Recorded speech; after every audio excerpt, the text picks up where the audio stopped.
Salam dalam kasih Kristus.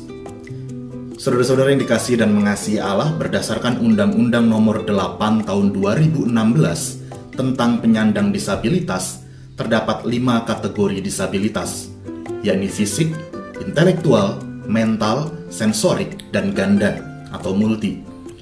Berdasarkan data Survei Sosial Ekonomi Nasional, Susenas pada tahun 2018, ada 14,2% penduduk Indonesia yang menyandang disabilitas, atau sekitar 30,38 juta jiwa. Namun jumlah sebanyak ini yang jadi pertanyaan adalah, di mana mereka? Mengapa kita jarang menjumpai orang dengan disabilitas berada di ruang publik yang layak? Sangat jarang kita menjumpai orang dengan disabilitas di sekolah umum misalnya, atau di kantor, atau di perpustakaan, atau di taman bermain, ataupun bahkan di gereja. Kenapa kita jarang menjumpai mereka? Dan ironisnya, sebagian besar kita umumnya justru menjumpai mereka sebagai pengemis. Tampaknya kita masih cenderung menyembunyikan mereka. Coba saja kita melihat bagaimana fasilitas umum yang biasa kita gunakan, yang sehari-hari kita gunakan, justru menghambat orang dengan disabilitas untuk beraktivitas dengan mandiri dan leluasa. Pada akhirnya, ruang perjumpaan antara orang dengan disabilitas dengan orang non-disabilitas justru lebih banyak terjadi di ruang media massa dan media sosial, baik itu televisi maupun YouTube, TikTok, dan lain sebagainya.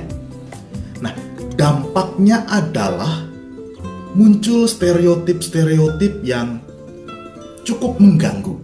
Stereotip yang umum pertama adalah bahwa orang dengan disabilitas adalah orang-orang yang kasihan, menyedihkan hidupnya, harus dibantu. Kalau kita melihat acara televisi atau konten-konten media sosial yang mendongkrak pemasukan dari stereotip ini, jumlahnya sangat banyak. Banyak orang yang memanfaatkan kondisi dari orang dengan disabilitas ini untuk dikasihani, untuk dibantu, ditolong, dan dipertontonkan. Dan bahkan kalau kita mau jujur, bukankah di sekitar hari raya gerejawi, kita juga kerap melakukan diakonia yang mengakar pada stereotip ini? Yuk kita bantu mereka, mereka membutuhkan. Yuk kita bantu mereka, mereka kan kasihan. Tidak seperti kita yang lengkap, tidak seperti kita yang utuh, tidak seperti kita yang sempurna. Itu adalah stereotip yang pertama. Stereotip yang kedua adalah objek rasa penasaran. Banyak acara talk show yang menggali dan mengekspos keseharian orang dengan disabilitas. Tujuannya satu, hanya untuk memuaskan hasrat keingintahuan penonton terhadap cara mereka beraktivitas, terhadap cara mereka untuk melakukan kegiatan sehari-hari. Stereotip berikutnya, objek tertawaan sekaligus beban sosial. Banyak pelawak yang menggunakan persona orang dengan disabilitas sebagai komoditas. Saya tidak perlu menjelaskan, ada banyak nama pelawak untuk ini, untuk stereotip ini. Yang berikutnya, objek inspirasi. Nah, beberapa tahun belakangan ini penggambaran orang dengan disabilitas sebagai objek inspirasi cukup dominan dijumpai, baik itu di televisi maupun media sosial. Tampaknya ini adalah penggambaran terbaik yang bisa dilakukan oleh media. Namun tetap saja, mereka hanya menjadi objek yang dinilai berdasarkan kegigihan mereka, keuletan mereka untuk melakukan tindakan selayaknya orang-orang non-disabilitas. Mereka tidak pernah benar-benar diterima sebagai manusia dengan segala keberadaan dirinya. Kita mengukur dari perjuangannya. Dan baru kita menerima mereka, baru kita terinspirasi oleh mereka. Nah, saudara-saudara yang dikasih dan mengasihi Allah, stereotip-stereotip ini sangat mungkin juga menghantui seorang laki-laki yang mengalami kelumpuhan sejak lahir dan setiap hari berada di dekat gerbang indah bait Allah.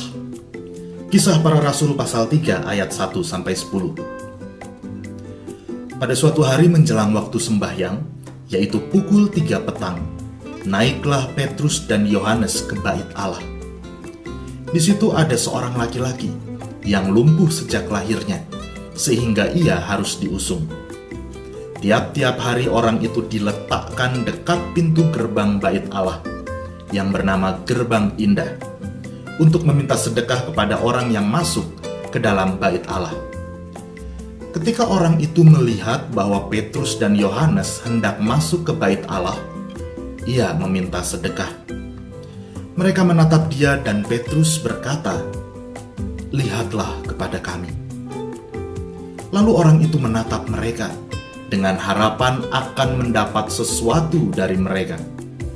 Tetapi Petrus berkata, "Emas dan perak tidak ada padaku, tetapi apa yang kupunyai, kuberikan kepadamu. Demi nama Yesus Kristus, orang Nazaret itu, berjalanlah." Lalu ia memegang tangan kanan orang itu dan membantu dia berdiri. Seketika itu juga kuatlah kaki dan mata kaki orang itu. Ia melonjak berdiri, lalu berjalan kian kemari, dan mengikuti mereka ke dalam bait Allah. Berjalan dan melompat-lompat serta memuji Allah. Seluruh rakyat itu melihat dia berjalan sambil memuji Allah. Lalu mereka mengenal dia sebagai orang yang biasanya duduk meminta sedekah di gerbang indah bait Allah, sehingga mereka takjub dan tercengang tentang apa yang telah terjadi padanya. Saudara-saudara, ada hal yang cukup mengganggu pikiran saya ketika membaca teks ini. Dikatakan bahwa tiap-tiap hari orang lumpuh ini ada di pintu gerbang bait Allah, bukan di dalam bait Allah. Kenapa nggak di dalam? Usut punya usut, ternyata orang lumpuh tidak bisa beribadah. Dia tidak bisa berdiri, sementara doa utama dalam tata ibadahnya orang Yahudi mengharuskan seseorang untuk melakukan tata gerak, mulai dari berdiri, bersujud, bersimpuh, bahkan merebah. Ketika orang datang ke bait Allah untuk beribadah, ia hanya bisa menatap dari gerbang bait Allah. Ketika orang memberikan korban penghapus dosa dan salah, ia justru menjadikan tangannya sebagai mezbah sedekah. Gerbang indah seakan dikontraskan dengan seorang yang terlahir di dalam ketidaksempurnaan. Lihatlah kepada kami. Ucapan Petrus ini seolah mengisyaratkan kepada kita bahwa orang lumpuh tersebut tidak sanggup lagi untuk menengadahkan kepala layaknya orang-orang yang datang untuk berdoa dan memohon kepada Allah.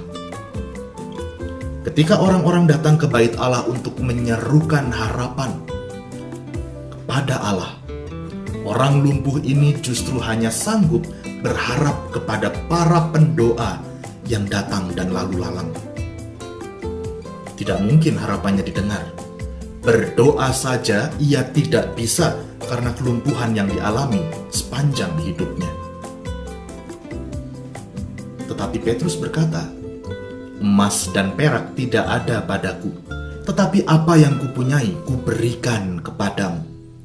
Demi nama Yesus Kristus orang Nazaret itu, berjalanlah." Lalu ia memegang tangan kanan orang itu dan membantu dia berdiri. Seketika itu juga kuatlah kaki dan mata kaki orang itu. Saudara-saudara, tanpa mengesampingkan kuasa Allah yang telah memampukan orang lumpuh ini untuk berjalan, kita perlu juga untuk melihat tindakan Petrus yang memegang tangan kanan orang lumpuh ini. Ia memegang, ia menopang, bukan karena kasihan. Bukan karena menganggap orang lumpuh ini sebagai beban sosial. Bukan juga karena Petrus terhibur karena kelucuan dari tingkah si lumpuh ini. Tetapi karena tujuan Petrus dan Yohanes datang ke bait Allah adalah untuk sembahyang, untuk berdoa, untuk beribadah. Maka ketika mereka datang ke bait Allah dan melihat si lumpuh ini, maka ia ingin agar orang lumpuh ini pun bisa ikut beribadah bersama-sama dengan mereka. Dikatakan di dalam bacaan kita tadi, orang lumpuh itu pun mengikuti Petrus dan Yohanes ke dalam bait Allah. Kalau sebelumnya dikatakan bahwa orang lumpuh ini sudah sejak lahir lumpuh, maka ini adalah kali pertama ia masuk ke dalam bait Allah untuk memuji Allah. Saudara-saudara yang dikasihi dan mengasihi Allah, disabilitas yang dialami oleh orang lumpuh di dekat gerbang indah bait Allah ini bukan sekadar hal alami yang dibawa dari lahir dan melekat pada dirinya sendiri. Bukan hanya itu. Disabilitas yang dialami oleh orang lumpuh ini adalah juga hasil dari konstruksi sosial, termasuk persoalan kebijakan agama yang tidak menjangkau hak dan kebutuhan orang dengan disabilitas. Kita perlu mengubah cara pandang kita terhadap orang dengan disabilitas. Kita perlu menghadirkan rasa nyaman dan aman melalui penerimaan dan kehangatan. Kita perlu berjalan bersama mereka untuk dapat menerima hak dan pemenuhan kebutuhan mereka. Dari sanalah kita menemukan keindahan di dalam ketidaksempurnaan.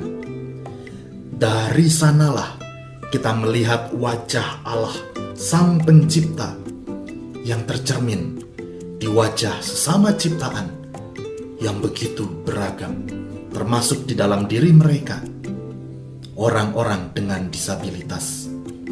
Kiranya Tuhan senantiasa menyertai kehidupan kita. Amin.